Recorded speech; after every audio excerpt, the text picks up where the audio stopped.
Hello, guys. Hello, everyone. Haven't seen you guys in a while. How you guys doing? We're joined by Tentacular's developers, Luca and Simone. Simone or Simon? Sorry. Simon?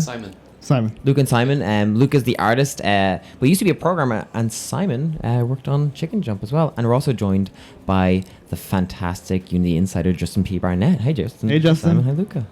Hey, how's Y'all everyone good? Really well. Nice to have you. So, Simon and Luca, I know I gave you a little intro there, but do you want to tell us a little bit about your background as well? Because I know you guys start off with some game jams. Is that correct? Yes. We are both part of the Berlin scene. Berlin is very active in indie scene. We are very lively and we organize a lot of game jams and stuff. And me and Simon were very active in the scene, so we hung out in game jam events, and we end up doing a couple of games together. Mm-hmm. And that's how we met, basically. And we start, all our collaboration in game jam, and then after that we become more serious, and we start. You went, game development. Let's go. That's amazing. Also want to give Justin the opportunity. Yeah. Justin, can you introduce yourself as well, please? Hey, so I have been running a VR YouTube channel here for the last year and a half on YouTube, just teaching people how to use Unity and make VR things. And it's just really been a passion that I've realized that I really enjoy doing. So you're the perfect man to be co-hosting this with us. VR specific game. Perfect. Thank you so much. Solid content. Yeah, absolutely. Simon, can you give us a little intro to yourself? Yes, I'm Simon. I'm the game designer for Tentacular, or at least most part I'm the game designer because we co-created the game together. Yeah. I was working as a creative director before in an agency. We did a lot of AdWords games, and then after I quit the job, I started going full-time game dev indie. Nice. Okay, cool. The dream. And Luca, how about yourself? My background is programming and graphic design. I was switching between roles in different companies, and I started professionally in the game industry when I got hired by a company. Before that, I was doing that as a hobby, still game jam stuff. And after 1 year as a programmer in this company, I switched to become a freelancer developer, mostly doing stuff for events and the museum, interactive experience in general, more still using Unity, but not probably games. Mm-hmm. And since I also had graphic background, I could do both the programming and the graphics for those experiences, which was very convenient for the client. Yeah. And and me and Simon, we were sharing the same office because also we are part of game development collective in Berlin. Okay. Where we are 50 people sharing the same office, and all of us working video games in different capacities. Oh, I love those kinds of spaces. I love those kinds of co-working spaces. It's just a great way to network and meet people. Especially if it's game dev focused as well, But everybody works in different capacity in video game industry. Mm-hmm. There are small companies all together, or single people. Yeah, and it's very cool because we can share our experience, and sometimes we just ask in the office chat if we are stuck or something, and it's a very nice environment to be in. All right, so these are our guests, and if you're in the chat, you're also our guests, so please let us know if you have any questions as the show goes on. We'll be taking those questions live, and I'll be asking Simon and Luca. The questions will be looking in editor later in the show, but before that... Oh yeah, we have a trailer for Tentacular. We do have a trailer for Tentacular, absolutely. Wow. We've already seen this trailer, so it's great. It's really good. It's the a good time, is hilarious. And I have a few questions about it when we come back. Okay. Yeah.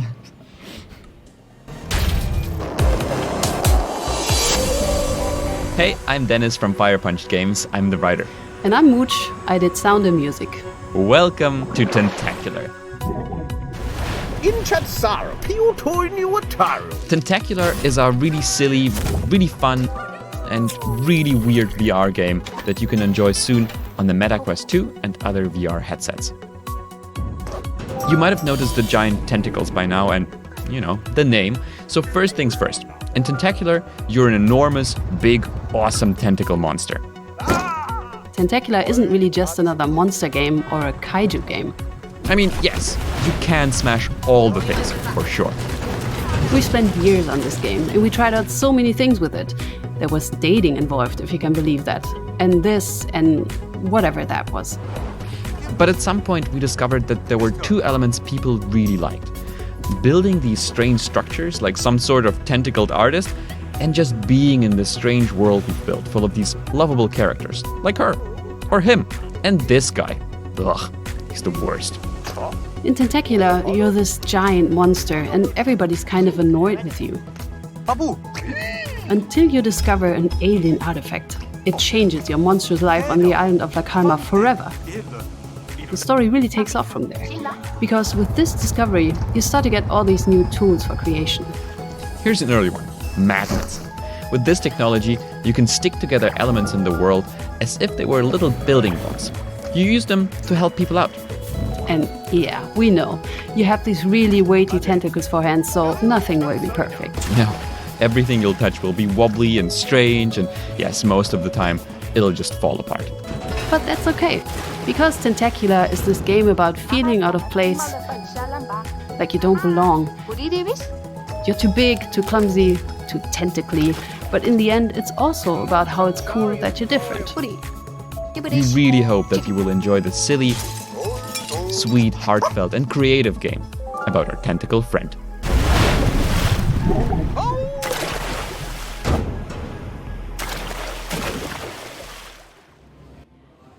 Okay, so I have to ask, dating? I need to know what that idea was and why it's not in the game. That's your priority for a kaiju monster game. We'll get to that. We get there. Yes. That basically, we Sorry? explore various options for the story. And one option would be like that your main goal was to bring somebody to a date.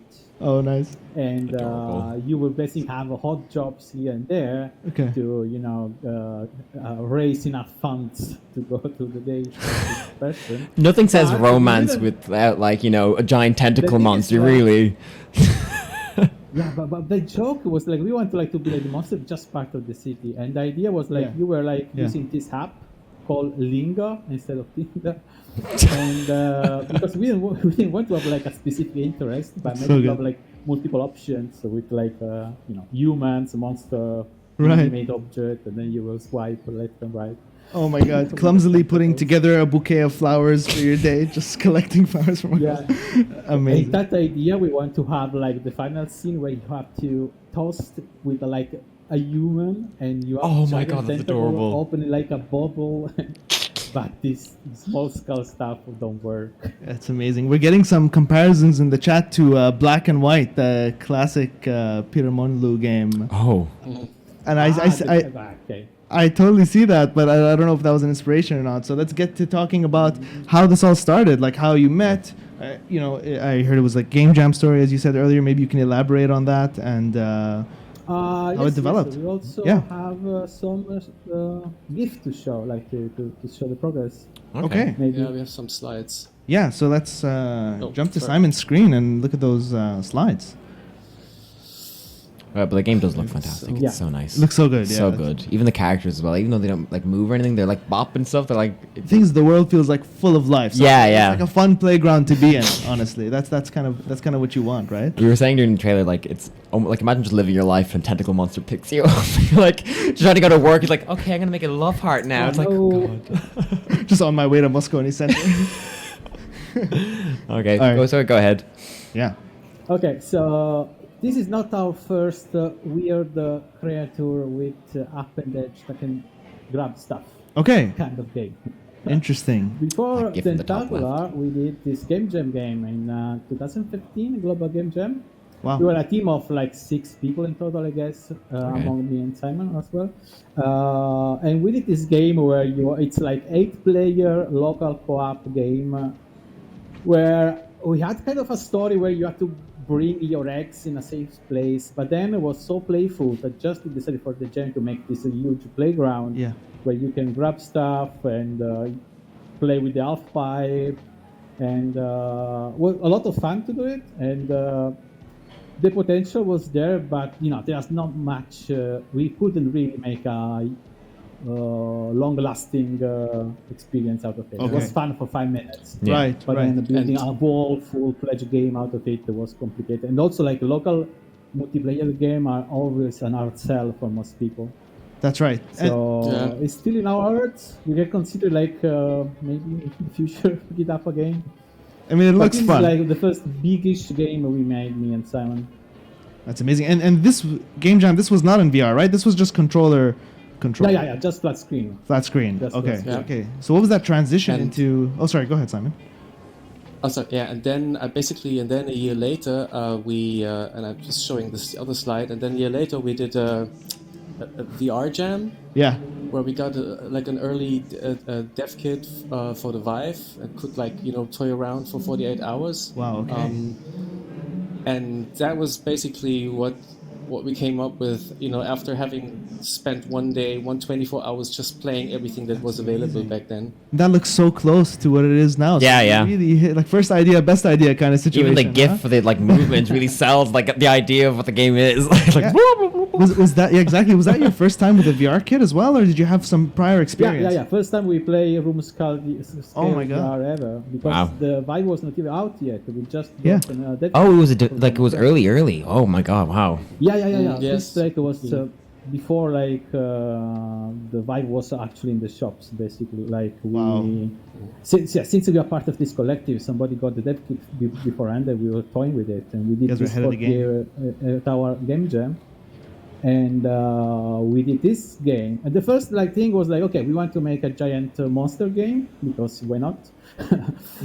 But then we realized, all of the action would be ground level, Okay. and it would be pretty awful VR experience with just picking human from the street. Right. So you say, okay, if the monster is aquatic, maybe you can have the water chest high, so you can reach your city more comfortable. Right. And then it was the first thing we tick off. And then by chance I had these tentacles modeled because I did tech talk for the local Unity community. I was explaining mechanism. Nice. Oh. And since I was doing my experiment of non-humanoid mechanism, so I just modeled a tentacle just to blend animation and do stuff with the mechanism for this talk I was giving, and I have this model lying around. So giant tentacle monster. That's amazing. And it's a game jam, right? You need to use what you have, save as much time as possible. Yeah. You have the tentacles ready. And all the city is an asset we bought from the asset store. That's amazing. Yeah. So That's perfect. Perfect use case for those assets as well. Yeah. Don't focus on doing the yes. development. You don't need to focus on art until you have actual make the product. experience. Yeah. You want it to feel good and be fun, basically. Yeah, but even the game they showed a little bit earlier as well. The game was fun, but it had Unity primitives as well. It's how you should really do it especially for a game jam when time is really tight. Absolutely, absolutely. So how did you scope that game jam? Did you have a strategy to make sure you got it done in time? No, not at all. So the real game devs here, Classic. Yeah, no, we just went ahead. I mean, we played for 24 hours. We just played games, and then we just had 24 hours left, and just said, okay, let's just go. Let's try something. the real let's crunch get when your the brain's controllers rotted. working. Yeah. Yeah. I have a We are question actually. Oh, sorry, go ahead. Game jams. Yeah, ask your question. No, yeah, And so especially with the old story. there's a delay, so don't worry about it. You can go ahead first, and I'll ask my question after then. Yeah. Okay. Yeah, and then so since with the tentacles working, we're like, okay, what's going to be the story? And then someone came up with this thing that you're the monster, but you want to go on a date. So that was the first thing with a date. Right. But this company that polluted the water, they broke their trousers, and then you're just out for revenge, trying to destroy the city. Big difference, huh? Somebody say, but why does the monster stay in the water? He can go around. And somebody said, maybe he's naked. They cannot leave the water. Oh my God. He's too shy, too embarrassed to get out of the water. Yeah. His tentacles can't be showing those around. Just got floored. He's like, oh. Embarrassed of everybody else. Like, oh no, don't look at me. I'm don't want to be down there. But anyway. And when did those sketches come to be? Yeah. Oh, yes. Yeah, during the game jam. During the game jam, who did that? One of the member was like an artist. Like it's not my drawing. It's like Tim, like a friend of ours. It's like a comic book artist. Amazing. That also works in gaming, but in his life, he's a comic artist. Yeah. And I did this mood thing, but super cool. Well, it sells the idea really So y'all well. just didn't sleep this whole game jam. Yeah, it sounds like it. That's This whole backstory. Made a fun game. So my question was, like, you know, early VR development is difficult. Justin, I want to ask you, like, you know, early kits as well, like, how difficult was this for, like, if you've never used VR as well, using and developing for Great VR? question. Like, yeah, how on a scale from 1 to 10, like, what do you think, Justin? How difficult that is to do? Oh goodness! If you're getting into, so I have a lot of people who come to the channel who are just getting into game development. They want to jump right into VR. Yeah. And it's like twice as hard. Like just like, you know, getting like all the, you know, nuances of Unity and 3D game development, and then you also add on this completely new interaction on top of it. Like, you know, you don't have controllers and joysticks. You have, you know, the human is the interactor, and so how do you translate all that in? And then like with these early dev kits, like the early like Vive dev kits and stuff, it's like the developers are still figuring out how to do stuff, so they don't know how to translate it good for the, you know, game developers. It's a steep learning curve for sure. So maybe start with Rollerball, then do Rollerball VR, right? Yeah, Rollerball VR. That's the next project, I think. That's the Yeah. next project. So well done to With you your guys. image. Exactly, right?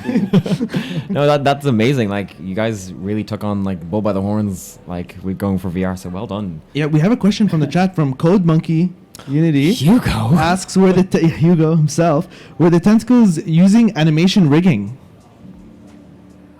The one that you see right now in the screen is just inverse kinematic.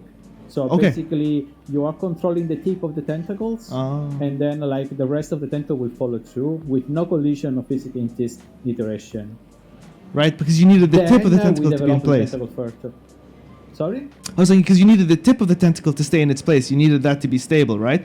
So you had the IK on the rest of it, the behind. Yeah. Cool. The effector for the IK is the tip of the tentacle. Amazing. Okay. Amazing. We also know you guys got some funding for your game. Like, you know, that's an experience a lot of game developers, you know, struggle with. You know, how do you get funding? How do you get like? So it's like, can you kind of give us some insight into that? Yeah, you guys know. We were lucky that there's a games fund here in Berlin, like in Berlin-Brandenburg. It's a median board. They fund games, and they were interested in new technologies, and so we had a good chance to pitch the game. But we basically trashed everything from the game jam. Had to like come up with something new, and we had a new concept. That was like, that was the dating game, which I can show you then. I can show you the design now. Oh, you're gonna show? Oh. Life, Love, and Tentacles. What a title! What a title! That's crazy. It's like a sitcom. Anyways, Yeah. Some of those Netflix dating shows. Yeah, because the thing is, early on, like when we designed the prototype, the game jam game, it was all about destruction, and it was really fun for like 5 minutes. But then we realized, okay, it's just not gonna, it's not gonna keep you going. I mean, at least we thought it won't keep you going for more, for more than 5 to 10 minutes. Mm-hmm. So we thought, but what, like, there's so much more to do if you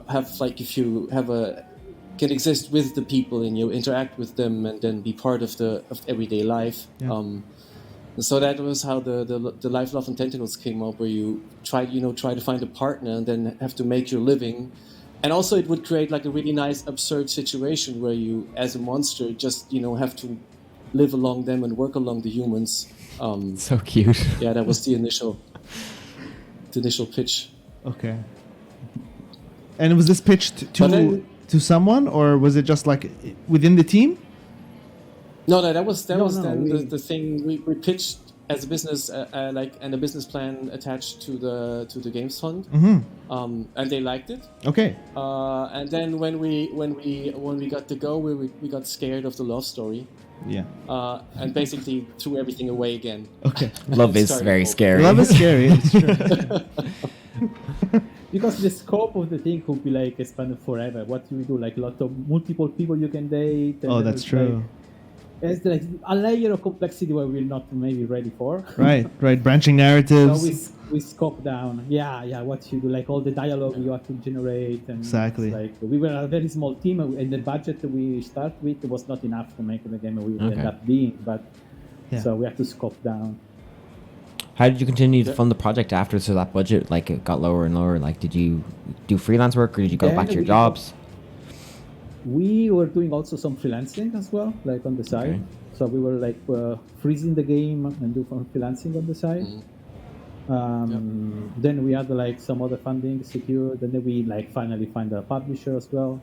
But we were like scrapping by for like most of the time. Yeah, we had like after a year, or a year and a half, we had like a demo, like a demo we really liked, and we sent it out to some people. Nice. And people enjoyed it, but it was a pretty tough sell VR like 2 years ago. So that's when we started to freelance a bit, when we froze the game. But then luckily, somebody came back to us and said, "Hey, I really like that. Let's do it." And then we could keep going. How did that moment happen?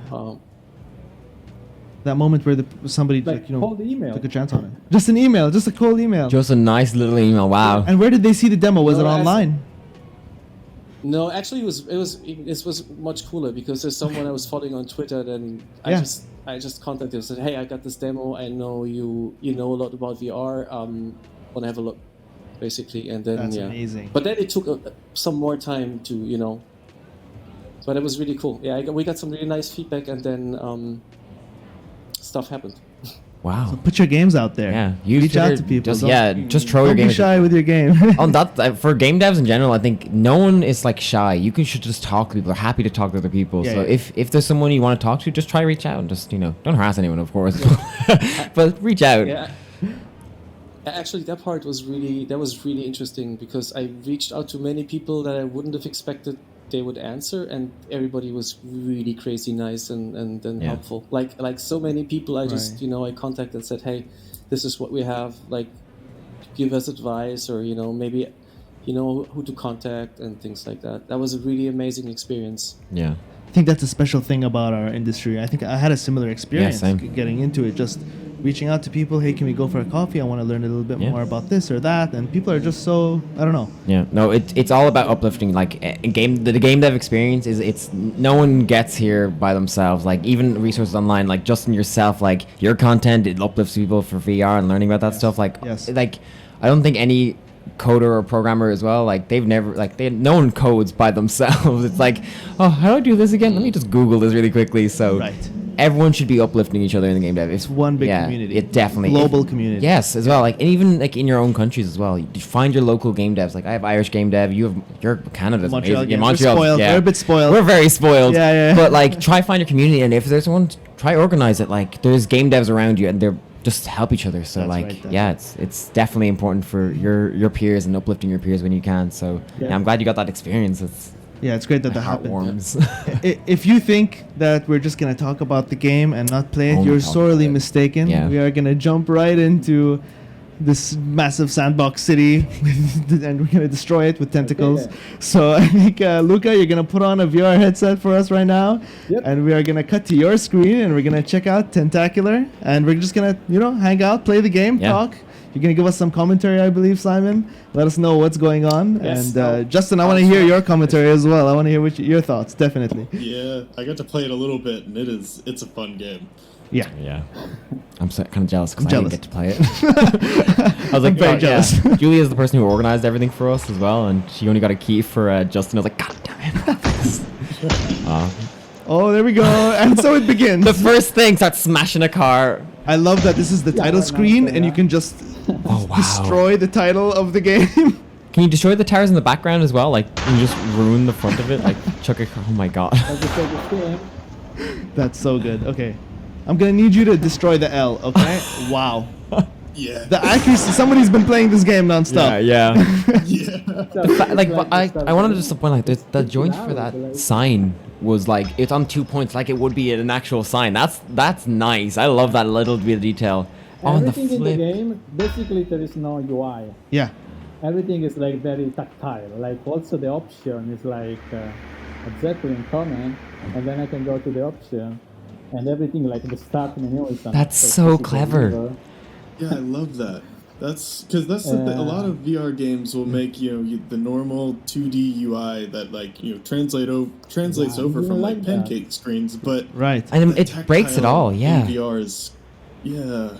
Oh, this is so nice. I fully agree with because, that. Like the tentacles are so physical that it's like it would be just look at that. to push buttons like putting me there. And then when we started, we didn't have like much reference. Like there was not many games to take Right. inspiration from. Yeah. But we just knew that we didn't want like the 2D UI. It feels like You want to draw out of your immersion. you want to quickly show the options just once? Sure. This kind of serves as a tutorial as well, right? Yeah. Right off the bat, the menu screen is a tutorial for the game. It feels like how to control it. No, yeah, you really just start slapping things. So Like, oh, I'm this is big our octopus, option. tentacle monster. Sorry, I don't know if it's an octopus or not. There are a bunch Oh, of that's languages. oh my god! And even the All sliders. sliders, buttons. It's all. I love this. all diegetic. Sorry? You can tone the music down a bit if you want in the options. Yes, yeah, makes sense. But even the height settings and everything, you can do make in everything engine. like, Yeah.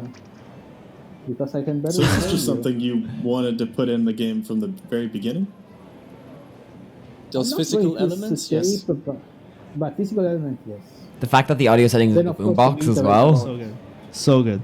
Can you destroy this as well, or just want to destroy things, guys? No, Can I destroy the menu? Maybe like punish this guy. Because Bounce Box Studios in the chat says he'd just play the game just to destroy the whole menu.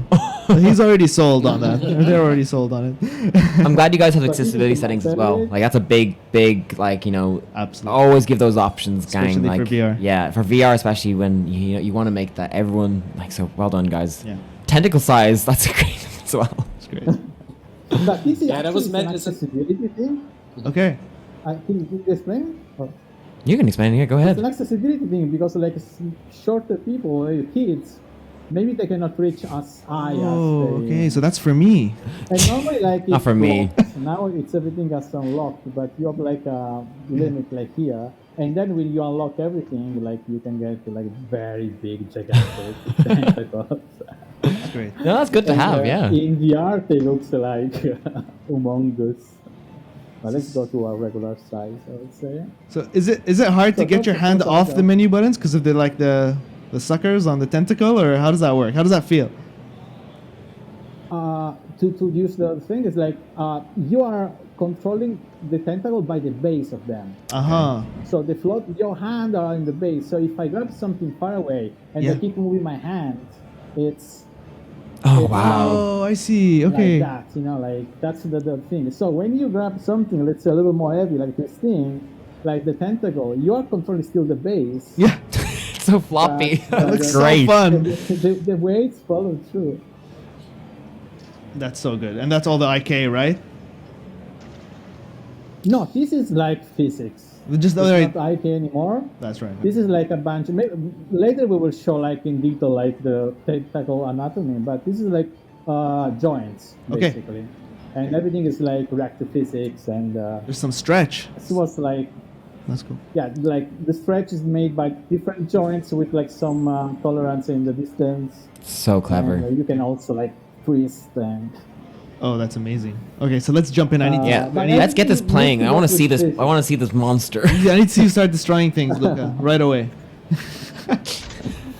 Oh, back. we will You just make an pulled the update lever with to a go new back. I was like, yeah, oh, so good. So maybe we start the game. Yes. Yeah, go ahead. Open that cage. Oh, so satisfying. Because the game is fun and everything, but we also wanted to have narrative elements. Okay. The game is tied together by a story. Nice. And we spent a lot of time on the speech bubble, the dialogue system. Yeah. Because in VR, the problem, since you don't have like voiceover... Did you just say sister? System. Yeah, it's my sister. Okay, let's see different what mothers. System. So you tap... Maybe, Simon, you want to explain this? Yeah, I just can we maybe turn down the volume a bit from the game, because I just problems understanding a bit. Okay. That is so cool. How did you do that? Whatever, How did you yeah, call the air any- balloon in? just- Just pause menu? That's fantastic. Yeah, it's like the option menu, like in the. That's so good. Set. So you went for a let's full put everything diegetic right. UI. There's no like just flat UI, right? in the No, game? basically not 2D stuff. Very like maybe few elements in there, but all Yeah. the interactive stuff it's like physical. That's amazing. But even the hot air balloon coming down, that's such a nice way to introduce good. it. Simon, how does it sound for you now? It's good? Yeah, I guess let's try. Yeah, cool. Yeah. So the speech bubbles that took some time, because we wanted to make it. I mean, this is the only element that's like UI like, because it's in the game. It's flat, and it needs to be visible all the time.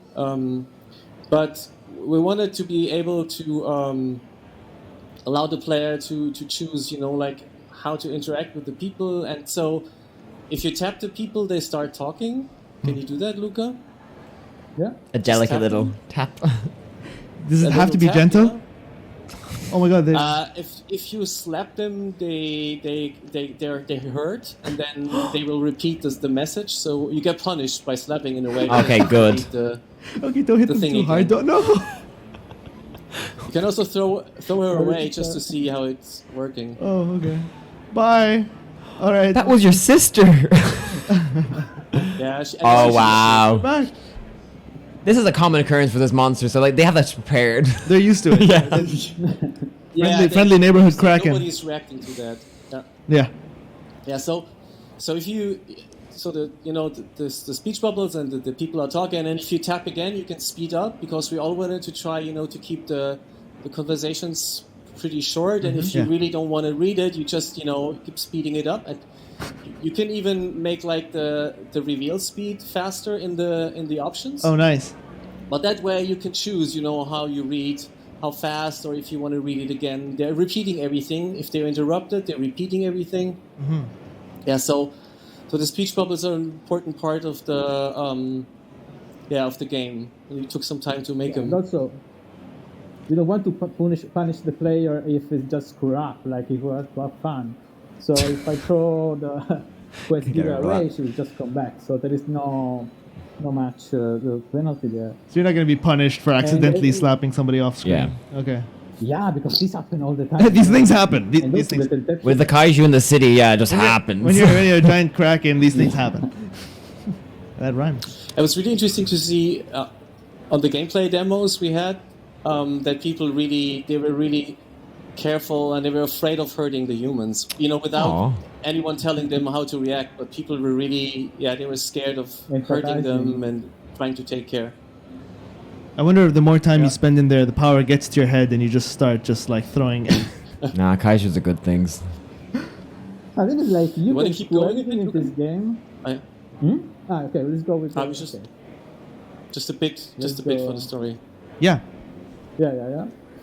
So it's my birthday. I have a cake. And she's telling me to put out the candle. I will try. Ooh. I cannot say it. Nice. It's been 16 years since. So you've been in the city for 16 years? Is that the story? No, I think you're 16. It's your birthday. Yes. Yeah. It is. So he's an angsty teen. Birthday. And she has to tell me something. Okay. Aww. I like the sister. Oh my goodness. Huge surprise. On the red on the screen as well to really get that anger out. Oh, I'm so... that was a left turn. Shock. It is a lot. Good job, guys. That's so good. Is that humor across the game? The reset hours. I can tell it is. Simon? Sorry? Shall we show the reset hours or we go with the story? Yes. So, I mean, you can play the game for yourself and read all the story, but in the beginning, sister tells you you're adopted, and you have to go to the council because the mayor has some really important message for you, and then that's how you start. Yeah. But since you can destroy most of the things, it's really important that you can also restart the game, and that's why we basically invented the reset house. Say yes or no, whatever. Yes, I think we should jump right into destruction so we can get an idea of the game, so we have time to jump into the editor. Oh, the building, because that's the main thing. Yes. Okay. Oh, nice. Lucas, should you go to the sandbox? Yeah, let's do that. Let's go to the sandbox. City, yes. Yeah. Okay, cool. This is what I've been waiting for, Cal. So this is like Must find a whole vocation. city. It reminds me of like Spain, like, you know, the seasides around Spain. Like, it's such a nice bright color. Like, sorry, keep going anyway. Don't destroy this place. It's like Mediterranean, let's say. So this is the main hub. The sandbox. Yeah, you can explain. Yeah, this is the main hub. Like the city is actually like where you get the quest, where you meet the people. Yeah. And because we have like a main quest storyline and also some side quests. Of Yeah. course, I just started the game, so there is not many quest giver around. It's just still my sister because I didn't finish her quest. Right. But it's not what we want to do. We want to use a cheat to unlock everything in the game. Okay. So we can show the sandbox. Cool. So we have this system that is not, of course, in production, where we can The Debug debug tools, menu yeah. in your hand. Right, nice. I like it. The god system for Yeah, the kaiju.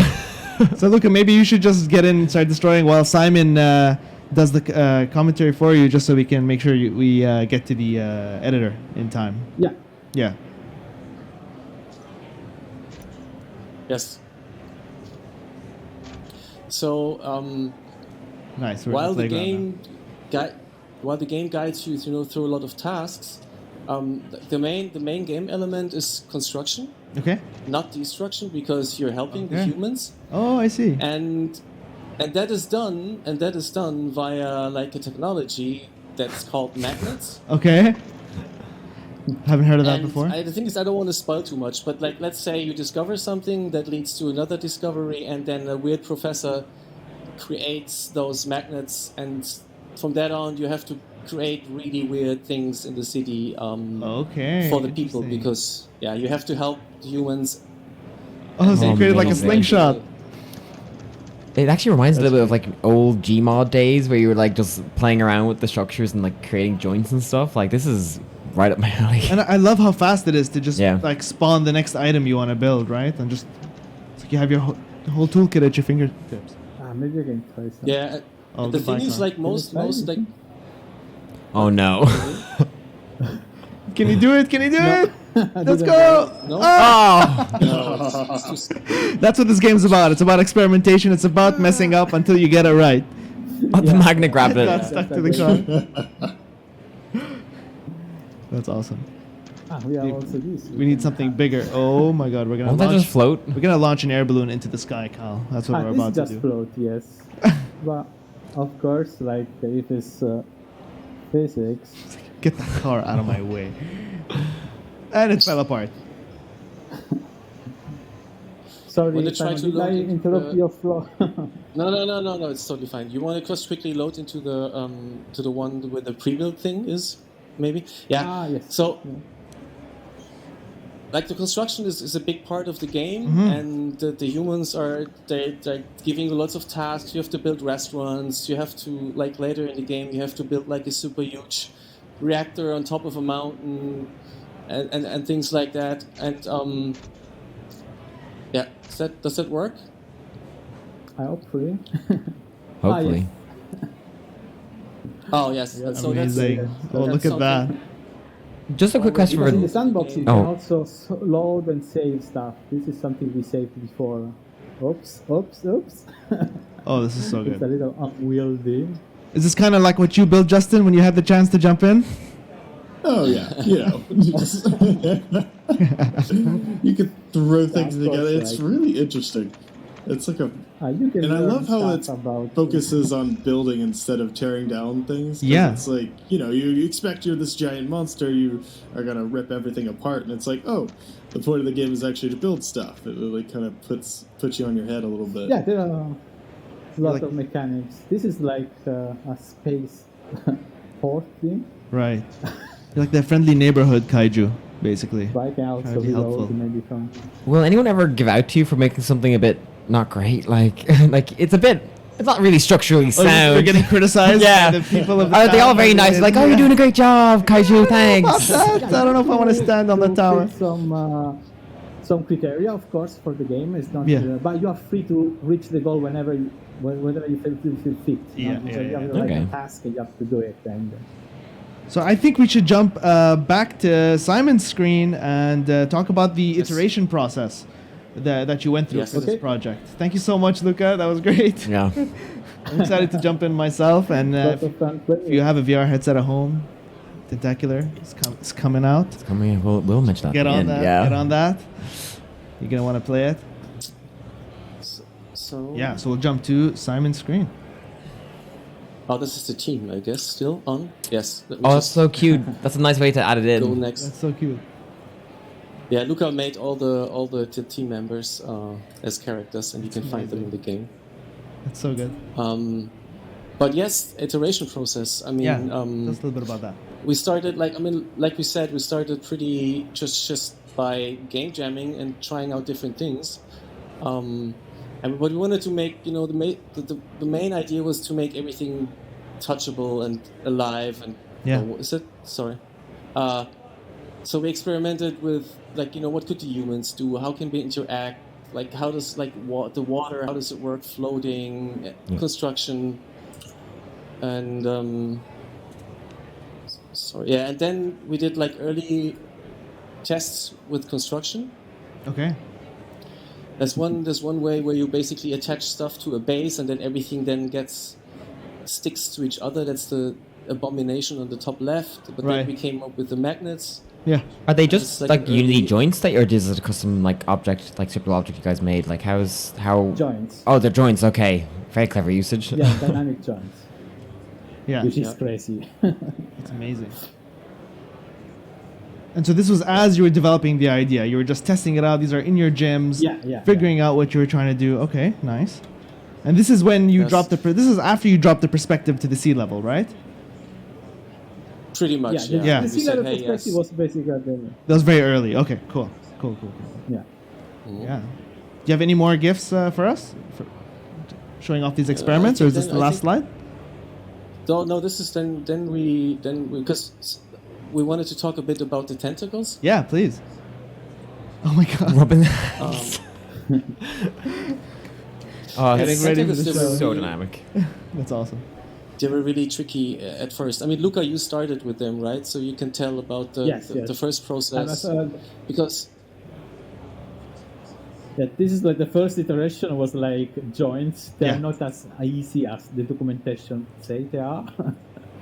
So we like struggle a lot to make the joints work in a way that makes sense. And the first GIF was just completely failure, of course. Like the second one was already like in the right direction, but having this huge tentacle that were so stretching for so long, like was basically messing the whole play area just by moving around. Right. And then I come up with Yes, the idea it's- of having like floating tentacles. Okay. Oh my god. So chaotic. It's crazy. And but they were super unwieldy at the beginning. Right. We changed a lot, and they were super heavy performance-wise because they were like I was using for each bone of the rig, I was using a joint, a capsule joint, Yeah. and every suckers has its own joint, and was like super expensive to do, and what they were exploding a lot. And performance is a major And also concern, we- especially in VR, I was right? gonna say, yeah. Yes. How do you address that? This is for all of you, but like VR in general, like isn't it like super performance heavy in general? Like even especially for joints and Yes. physics. You have to maintain a 90 frames per second Wow. very high, That's a challenge and a half. and you cannot Nice. compromise on resolution or like frame rate because No. it's like you will get just motion sick. Exactly. So we had a lot of struggle with optimize everything. Basically, I atlases everything, all the models. Basically, they use 2 texture that are like atlases for every object. I recycle a lot Yeah. to keep the drop all low, and we had to simplify the tentacle. But Yeah. like later, Simon will show you like what we come up with. Yeah. And a lot of like trial and error, of course, like in profiling. Yeah. But then after a while, after some iterations and like some complete redos, we managed to make the joints and the physics, the rigid bodies work. And we just reduced, and you look like less rigid bodies, less joints, until it still felt the same, but was performing much better. We have a question from the chat from Bound Fox Studios. And remember, everybody, if you have any questions for developers, please drop them in the Twitch chat, and we'll be asking them live. So regarding the joints in the final version, are those the built-in joints, or is this something you custom developed? No, it's the built-in joint. Built-in joint. Built-in joints. Yes. Okay, yeah, there you go. Yeah. Built-in Unity joints. Nice. Yeah. What so was we will your show the thought process tentacle. in moving away from the inverse kinematic style of arm to just being like on the hand and like just the end of the tentacle. Because like we felt like that in VR, since there is no force that can control your hands, everything feels the same weight. If you're grabbing a huge rock or like a tiny human, you cannot be constrained in your movement. So everything feels like very lightweight in VR, and having this layer of separation between your actual physical hand in real world and the tentacle allow you to have this sense of weight. When you're lifting something very heavy, the tentacles stretch like in a way that really communicate like the weights. And I think that's something. That's something we haven't really mentioned yet. Is that what's really special about the tentacles is that you can actually. It sounds weird, but you can feel weight. I mean, I know that games have been launched like Boneworks, where you also get this feeling of weight, but with that many, that chain of rigid bodies that react to the forces, it's really interesting that if you carry something heavy, you really have to lift your arm to get it up. Right. Yeah. Because you need to lift it over, your head to get it there. And that's like a lot of the gameplay is, cater to you making experience that sometimes you have to carry something heavy, you have to play something heavy, or if you build stuff, the contraption itself, just that it's assembled, it's also very heavy, and then it's really cool because the humans are super lightweight, and then there's other stuff that's really heavy. It just feels very special.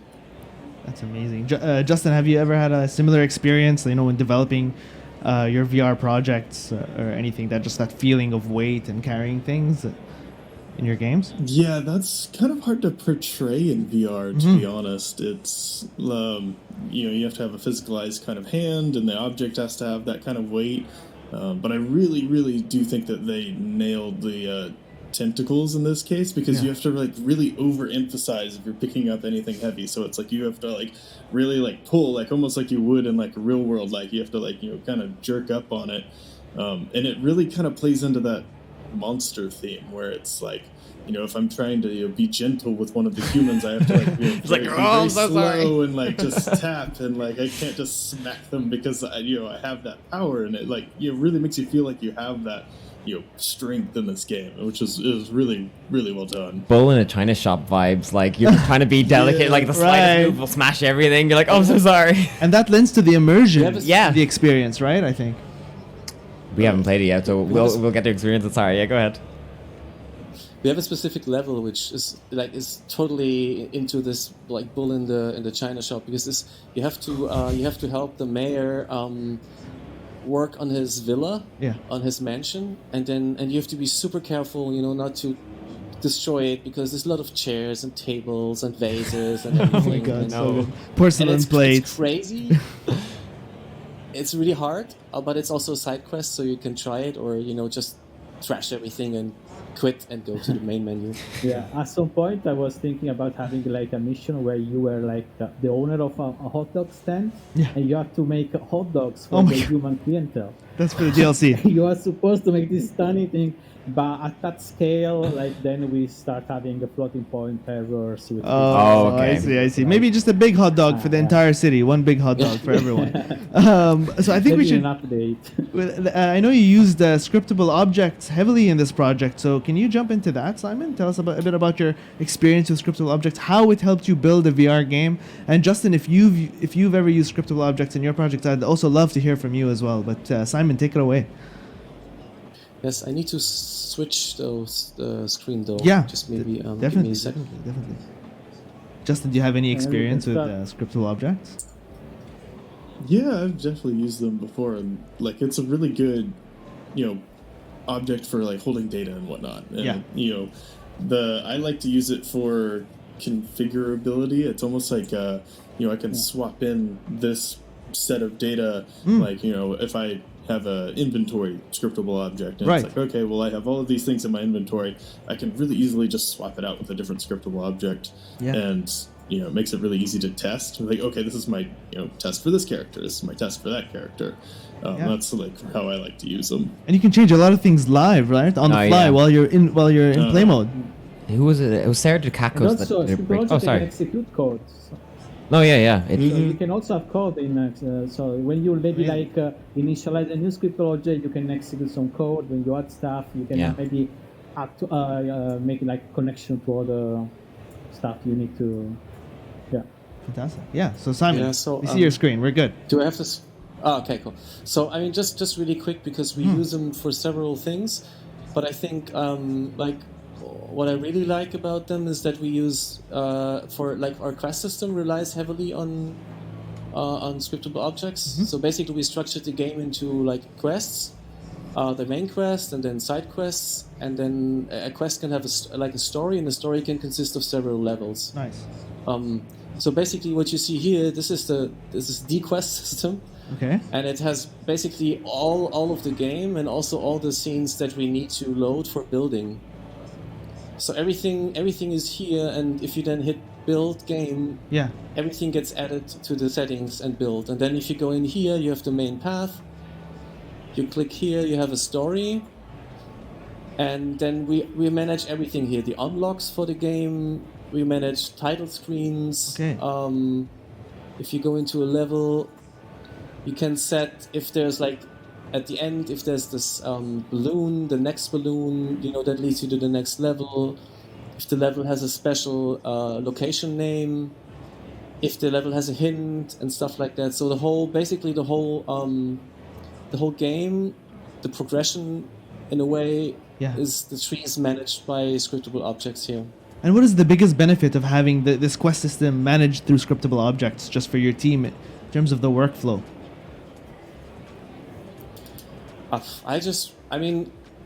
Some games just have like long lists, and I prefer modules. I can just click and maybe duplicate, and I really like that workflow. Also on build, we go through. Say that again, Luca, please. We go through all the script. Sorry. Say that again.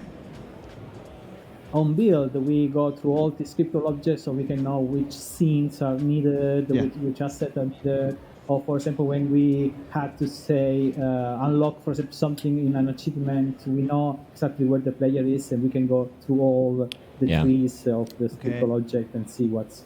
Just makes everything cleaner. And of course, if we need to add more stuff or delete, then it's very easy to just make adjustments. Duplicate something, delete. The iteration for the level progression was super smooth. Because you could just swap things around, just with dragging and dropping, right? That's amazing. No reference exception errors. What's that, Luca? Even for special build, for example, we had a special build made for Kurt, the person that made the trailers. So we made some tools for him, some special scene for him.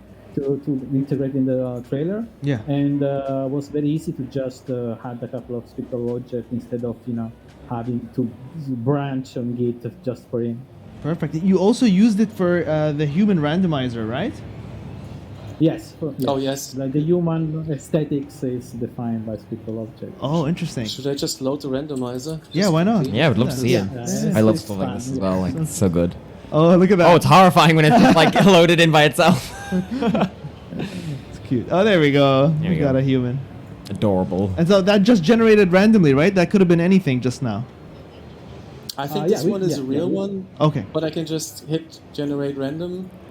Oh wow. Wow. And were these assets all built separately, and then it's just like slapping together a bunch of assets with some parameters, Yes. basically? Yeah. Okay. And we have like And a then there's skin safe- color and eye color and 3 different colors for the clothing and accessories. Yeah. And then we can pick one, and then we can save.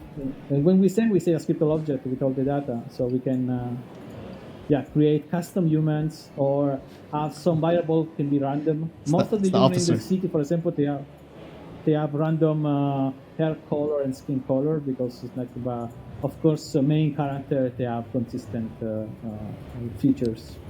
Are you able to export these? Say if you had a character that were just like if for some reason spoke to you and you wanted it as a main character, would you just export that? Is that possible from editor, or how do you go about saving a model, Yes. or do you Yeah. just create it yourself? We'll No, just we say save export as new from human. editor. We export the scriptable. Basically, we create on runtime in this randomizer thing. Turns we into a create prefab? a scriptable object, and then we can just drop in the game. Oh, okay. So the Yes. character shows up as a scriptable object, not necessarily a prefab, but then it generates the Yeah. prefab at runtime. Using that data that was just Yeah. generated. That's so the clever. prefab is blank. The Blank. prefab for the human is like a generic human. Got it. Got it. And then through the scriptable object, we'll get all the feature in it. So like also like for DNA. example, we have, Oh, yeah. yeah, basically. That's a good Also, analogy. Yeah. Like, Yeah. Oh god, also stuff with- it's so wacky. And was the tentacle stiffness also managed through scriptable object? yes, we have. Yes, yes. How does that work? Maybe Yeah. it deserves like a little more explanation. Maybe we should. So time scary. I mean, this is the tentacles that we hope to use them more. We only Yeah. use 2 or 3 for the tentacle stiffness. Okay. Okay. But I hope I find it. But the tentacle itself I think is really interesting. Yeah. I hope I find it. The project Yes. grew a lot during all these years. Can I load it? Yes, I Yay. can. So Justin, what are your thoughts on this use of scriptable objects in the game so far? They are very convenient. I love it. Yeah. Yeah, I'll use something very similar for like hand poses and stuff. So you Okay. get like the right hand pose for you're holding a certain object, and then you can press a button and it just creates a new scriptable object that you can use later for like, okay, well I'm holding this object now. Let's reference the scriptable object, and that's where my fingers need to go. Nice. It's So really, did really he hold- convenient. that's so good. You're like saving those hand poses in scriptable objects, is that right? Mm-hmm. Nice. Yep. Every time I hear like scriptable objects, different people's use cases of it, it's always wildly different, and it's amazing. That's what I love. It's so cool. Like the ones I've heard from, what I was saying earlier, Sarah DeCacos did like uses it for her spells or transformations and storing all those. So Oh, nice. it's so flexible. It's really cool tech. Very cool.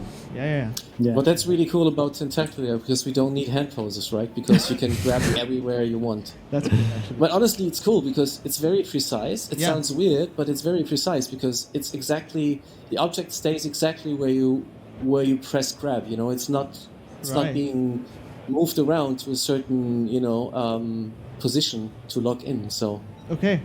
So it makes it easier to actually do the construction part, because if it's all over the place, then it's going to be hard because you already have the physics of the object. You have to deal with that. Mhm. You don't want there to be Yeah, challenge yeah. with holding things on top of that, right? You want that to be at least consistent and stable.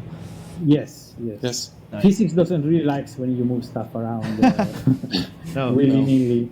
not good for optimization. Bad. Bad. Yeah. Yeah. Okay. Cool. So yeah, you were going to talk about the stiffness of the. yes. Just like so. This is the tentacle and like the greenish thing are the rigid bodies, the colliders. Mm-hmm. And I think they get like pull together a bit. So this is 2 here. It's always 2 as a pair. And if I change the weight of an object now, you can see, how the tentacle reacts to change of weight. Oh wow! But this is done via I think it's a hack. Maybe it's a hack. I'm not sure. Yeah. Because what we're doing is we're changing the inertia tensor of the joint. Because without that, the tentacle wouldn't be strong enough for the mass it has to carry around. Can you change that on the fly and show us what'll happen if you make it a lot less strong, like weaker? Yes. It might explode. Let's see. That's what I want to suited, see. yeah. You want to see things break. I mean, that's what I'm here for, guys. Come on. No, the thing is, like the tentacles, they have, have a default way they behave. They have a default stiffness or, like floppiness. But there's a thing in a game where you touch something, then they get all sloppy, because you hurt. So we needed this difference between the default, strength and then the sloppiness, and so that's why we use the scriptable objects. So what I'm doing now is here I'm changing this curve, and you can see that the tentacle gets, more sloppy, and then you also see the gizmo, which shows basically the size of the tensor. Right. Basically. How does that translate to the gameplay then? Like, do you have these different states saved? Like, say, if, I don't know, Kaiju goes out on the town and gets a little bit tipsy. Like, does it get floppier? Like, that's yes. When you get hurt, the tentacle becomes super floppy. You cannot do anything. When you get hurt, yes, you said? we have to. Yes, when you get hurt. You can get hurt. So here we have to fire, or you touch the helicopter while it's running. Oh, I see. So this will adjust quickly and then go back to the normal. Yeah. It's just like that's cool. That's a lovely little use case. Yeah. Go. And then we just lerp the values between the 2 sets of scriptable objects we have, or 3 sets for those curves. Right. Yeah. And then yes. And then you also use this for, like, again, another drastically different use case for scriptable objects, which is localization. Can you just mention, maybe, you don't have to show us, but if you just want to mention, like, how you went about that? How did scriptable objects actually help with localization? In this case, we just use a scriptable object which holds the database, like all the strings, and then it has some functions for checking against the font if all the characters are present, and that stuff. So it's probably could be doable with a different tech, but since scriptable objects are so convenient to use as holding data, it's just always a good. For us, it's always a good place to go. Right. Okay. Yeah, we have like a strict. We have like an editor tool where you can, because all the actual localization and all the string are in a Google document. Right. Like in a Google Sheet document. Okay. And then you can pull the data from with the Google API and then populate the scriptable object. And we can do that on build. So we are sure that every time we build, we have the latest version of the localization and the string data. And so you just type into the document and it gets pulled into the scriptable object through the API that we don't even type the document. We already saved the string. We just say update, and then you go through all the files. There are like different files for different languages. Easy. It's amazing. And go through all the. The thing is, we have to automate a lot of stuff because being just 2 people most of the time. Right. It's not just 2 people, but most of the time we're 2 of us. Yeah. We need to automate and make something that excludes any human error. I like how Simon is just playing with this as you're going, just throwing this around. It just looks like so much fun. Try to break the tentacle, I guess. I feel like the heavier the object, the more fun it is to carry it around, Well, that's where that weight comes into play. Really, you have to move. Which is what they were talking about. That weight, really feeling that weight when you're carrying a heavy object. I see it now. Yeah. So you were gonna say something. That's really heavy ships, and you really have to use both tentacles to carry them around if you if you don't want to drop them. Yes. Okay. And I remember that at one point during the game, you're getting ships shot at you with a cannon. You're trying to catch it. No, that's so sad. I need to get into that. I need to. I want to see that Friendly so bad. With one, the ship goes around you and flops around because it's not like quite You're just strong enough. desperately trying. Oh, I guess we can talk about the tentacles in a little bit more. So We have a question from the chat. Oh, yeah, go ahead. Yeah. From Forte Hilos says, that's cool. Is this using XR Interaction Toolkit? by Unity, yeah. No, But- this. Okay. Yeah, no, it's all custom.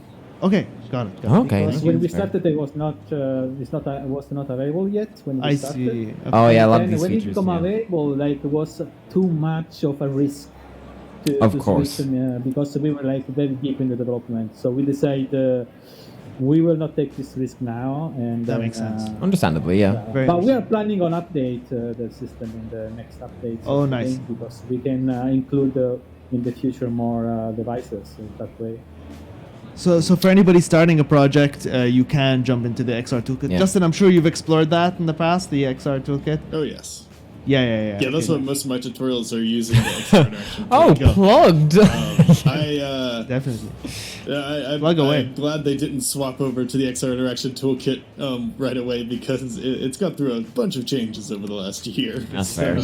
Good changes. Yeah. We'll drop a link again to Justin's channel. Yeah. We'll do it at the end as well, Channel. like so we. Yeah, it'll be have- throughout. Yeah, throughout it. If you want to check it out, Yeah. definitely. And then, sorry, Kyle. You were No, yeah. So the tentacles themselves, like you're not actually using animations. Like the floppiness isn't like someone going in and going, okay, I'm gonna make it this floppy and that floppy, as you showed us. No, floppy. no. So like they're very complex. Can you kind of talk about that and talk us through that? Yes. You want to talk about the glove, Luca? Yeah. The glove. Because like we have two problems. Maybe you can show the capsule collider, so Yep. I can talk about what the problem is. Like those colliders are basically defining like the physics interaction. The problem is like they look kind of ugly. they are like not smooth. They are when the tentacle at the beginning was stretching, was making this weird staircase looking pattern. Blah, blah. Okay. right. And to make it like work, we basically decoupled the aesthetic of the tentacle with the physics. So basically, the skin mesh with all the bones that comes from Blender, it's following actually like a Bezier curve that maybe is visible You now. see it Yes, here? that one. Oh wow. Okay. So I create a Bezier cube among some of those collider, not all of them, and then I have this smooth path, and then I align all the bones to this path. So basically, the Bezier is like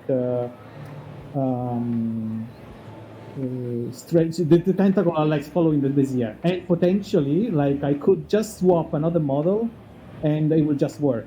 It could be like whatever model that can follow this curve would work. So this allows us to have still a very smooth animation, because in the first iteration we had for each bone of the tentacle a collider and a joint, so we had maybe 15 or 16 different collider in a chain, and that was like very expensive in terms of performance, because every time you step in one chain of the in a joint sequence, the physics had to calculate all the previous bones as well before updating. So the shorter your chain, the more performant the game will. I was about to say, yeah, it sounds like a performance nightmare.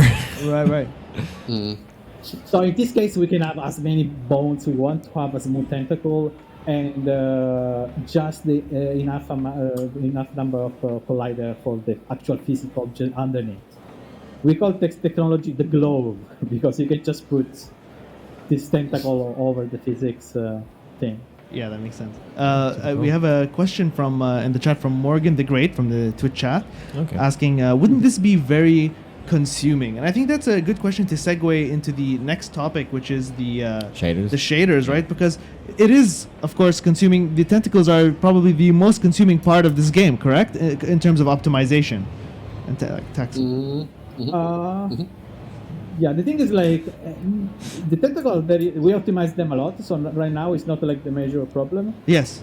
The problem is everything was adding together to Okay, got it. complexity, because we have like a buoyancy system Yeah. that could be very expensive. You have to optimize that as well. That's right. For example, we The don't water. run the buoyancy every frame. We skip some frame and interpolate between like the calculation we get from the buoyancy. Then we have a system for we fake mip maps for some reason. Oh yeah, that's cool. Yeah.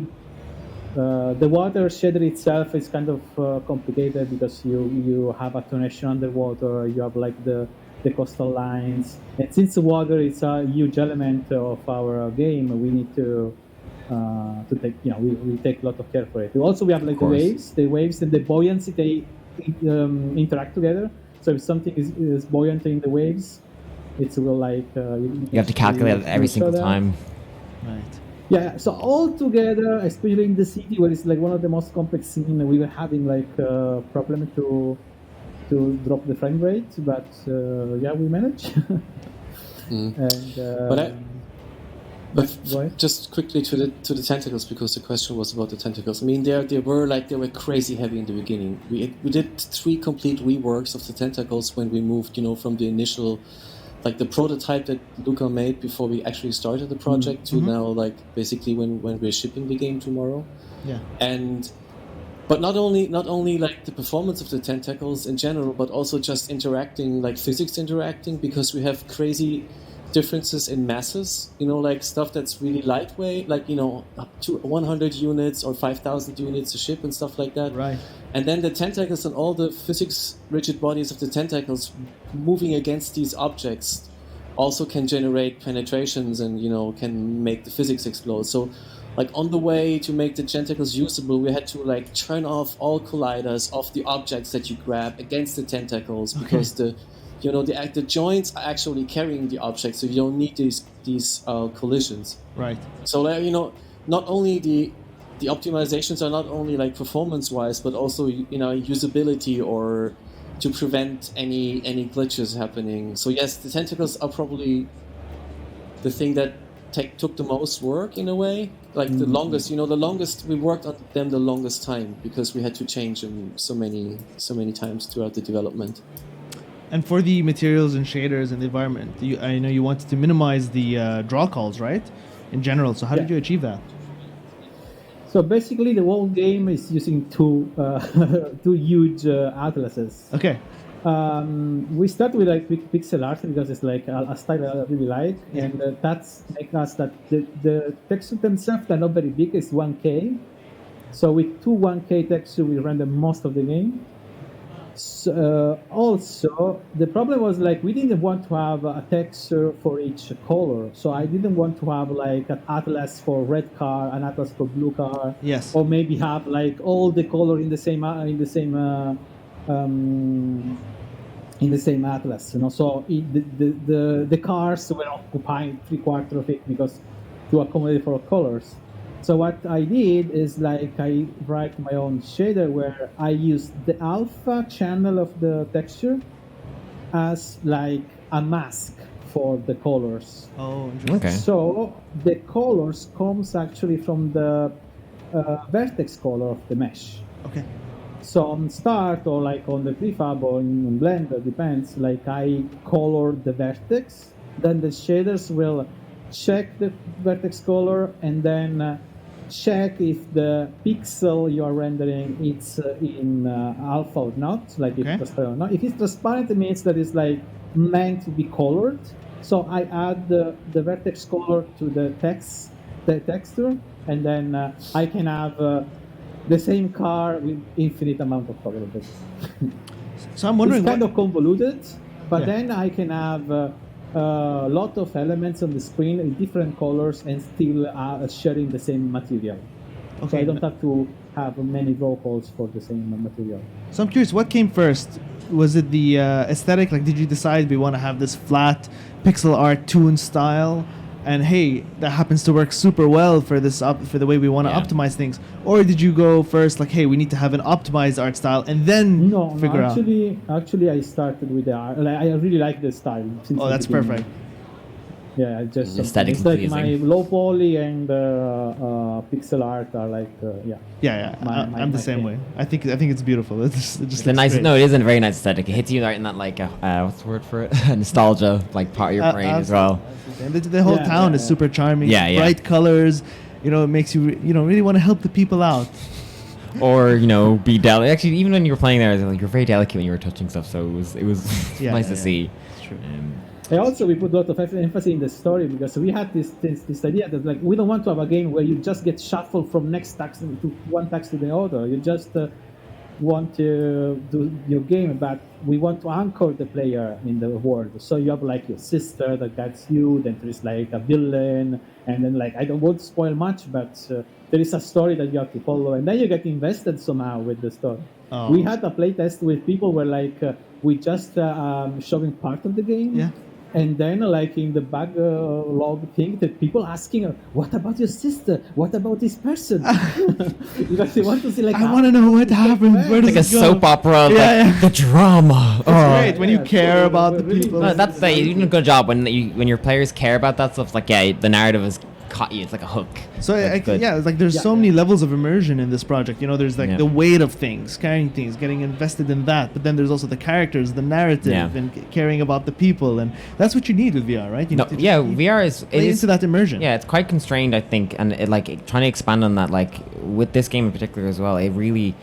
It did expand on that and using the elements that were available to you, because VR's inputs, you can only do so much with your VR, like, if because you're your controller, right? So what you use and what you had, like, you guys really layered on all the perfect little bits of immersion. So good job, guys. I guess then it's like maybe Justin, you can give us your final thoughts, and then I would love to hear Simon and Luca. Tell us about the launch of the game, and give us your final takeaways from this long journey that you've had up until this point. You said the Game Jam started in 2015. I would love to hear any advice you have for up and coming developers, maybe even VR specifically. But take it away, Justin. Well, I love that it came from a game jam, because with my community, I always encourage them to do game jams and do VR game jams and whatnot. And just the amount of ideas that you can get from a game jam with that constrained time format, you're like, oh, it's just like it does something that like bubbles up all the ideas. So I just love that aspect of it. And then like you were saying, just the way that you've combined all of these really immersive parts of VR, which are really essential for VR, is like everything's physicalized pretty much. You have the UI that's even physicalized. The storyline is something you can get invested in, and you're not really ever taking control of the player. The player always has that freedom of being able to do whatever he wants, and if the player somehow gets hung up or something, you have that reset button there. So overall I just think this is a really good game, and a really good game that's specifically in that VR niche that is just perfect. Some good thoughts there. And thank you so much for joining us, Justin. Thank you for taking your time. Really appreciate it. And Simon, please, your final takeaways from this long journey. I mean, I don't know if I can talk for Luca, but I mean, we're all a bit tired now, and we're happy, but we're also tired, of course. Oh, I wonder why. But what's really interesting is that I still enjoy going back to the game. Like even just in the editor, messing around. When we're preparing for the talk and you're just working on the tentacles, just the fact that just going back, starting up the editor and like interacting is still really fun and really feels good. So that's something I am really happy about after all that time. And to everyone, I mean, making games, it's like Justin said, make them, just go game jam, set small goals, create something, and find a nugget and keep going on that. I think that's the takeaway. That's really, that's for really the game. Good advice. Sorry, go ahead. Go play it. I mean, I hope. Yes. It's releasing tomorrow. Is that correct? We're launching tomorrow. Amazing. Exciting. And we'll have all the links thrown in the chat as well. So like, if you are on Steam, is it Oculus as well, or it's just Steam at the moment? Is that correct? Yeah, it's Steam and Oculus. Oh, perfect. Then so we'll have all the links there. On Quest and Rift and Okay, and Luca, your final takeaways. I share the same thought as Simon. Like, we are very tired, and but I'm very proud of what we did at the end. Like we enjoyed doing it. Yeah. And people say you never finish a game, you just release it. So It's an we active always process. want to put more, and it was like, but You should celebrate.